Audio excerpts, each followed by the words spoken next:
Assalamualaikum warahmatullahi wabarakatuh. Perkenalkan, nama saya Alvita Fitrilia, NIM 2111050200032, Prodi Ekonomi Syariah 1. Di sini saya akan mereview atau menanggapi video dari Dr. Abdul Wadud Nafis, LC MEI, dengan judul Konsep Dasar Ekonomi Islam. Definisi ilmu ekonomi adalah sebuah cabang ilmu yang membahas dan mempelajari tentang perilaku manusia dalam memenuhi kebutuhannya dan memuaskannya. Contohnya seperti mempelajari bagaimana manusia dalam memenuhi makan atau kebutuhan. Selanjutnya, definisi ekonomi Islam adalah sebuah cabang ilmu yang membahas dan mempelajari tentang perilaku manusia dalam memenuhi kebutuhannya dan memuaskannya untuk mencapai falah berdasarkan pada prinsip-prinsip dan nilai-nilai Al-Quran, Sunnah, Ijma', dan Qiyas. Falah sendiri merupakan kebahagiaan lahir dan batin atau kepuasan. Ijma' yaitu kesepakatan ulama-ulama sampai tingkatan mustahid setelah wafatnya Nabi Muhammad. Sedangkan Qiyas yaitu menyamakan sesuatu yang baru dan yang tidak ada dengan suatu masalah yang sudah tegas hukumnya dalam Al-Quran dan hadis. Di dalam dunia ekonomi saat ini ada dua aliran, yaitu ekonomi kapitalis dan sosialis.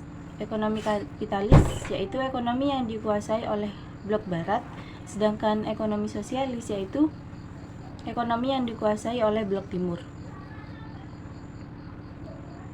Selanjutnya, adapun perbedaan ekonomi Islam, kapitalis, dan sosialis.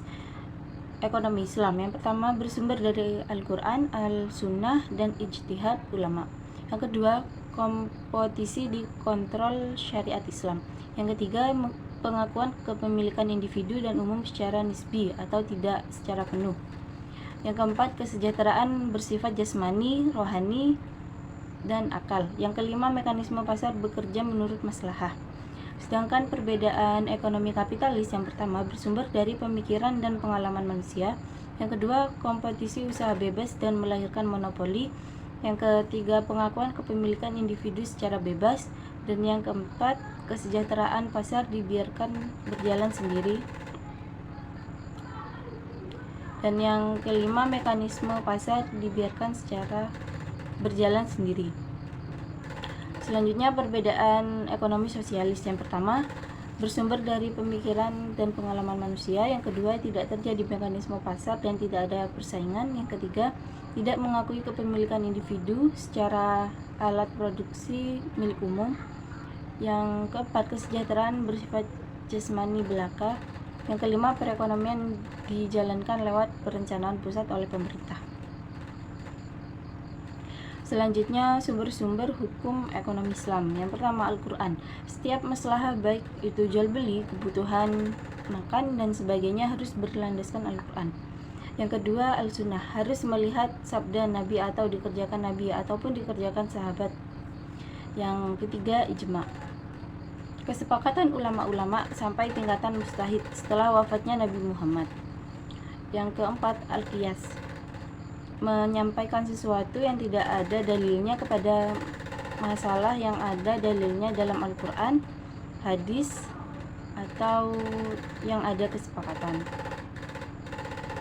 Selanjutnya, dasar-dasar ekonomi Islam. Yang pertama, tauhid atau keesaan Allah, yaitu setiap amal dikembalikan kepada Allah. Meyakini tentang keesaan Allah, yaitu Allah satu dan ada. Yang kedua, al-siddiq atau amanah, kejujuran dan tanggung jawab, yaitu akan melahirkan kepercayaan dari manusia dan ridho dari Allah. Yang ketiga, mengakui hak milik individu dan umum. Yang keempat, al-adlah, yaitu keadilan, yaitu kepentingan pribadi dan umum.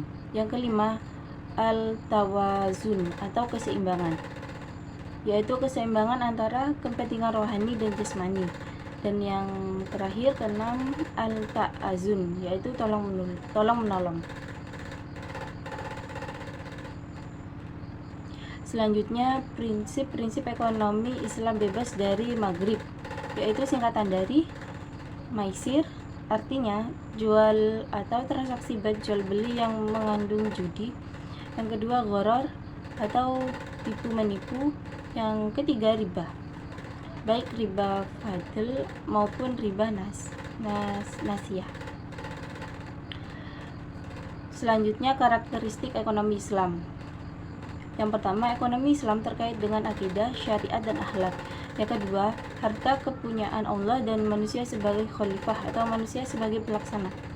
Yang ketiga, larangan maisir, gharar, dan riba. Yang keempat, keadilan dan keseimbangan dalam melindungi kepentingan individu dan masyarakat. Yang kelima, keseimbangan antara keruhanian dan kebendaan. Yang keenam, bimbingan konsumsi, yaitu konsumsi yang harus halal dan baik. Yang ketujuh, petunjuk investasi, yaitu tidak boleh berinvestasi yang diharamkan oleh Allah dan tidak mengandung maghrib. Dan yang terakhir, zakat. Sekian review atau materi yang dapat saya jelaskan. Kurang lebihnya mohon maaf. Wassalamualaikum warahmatullahi wabarakatuh.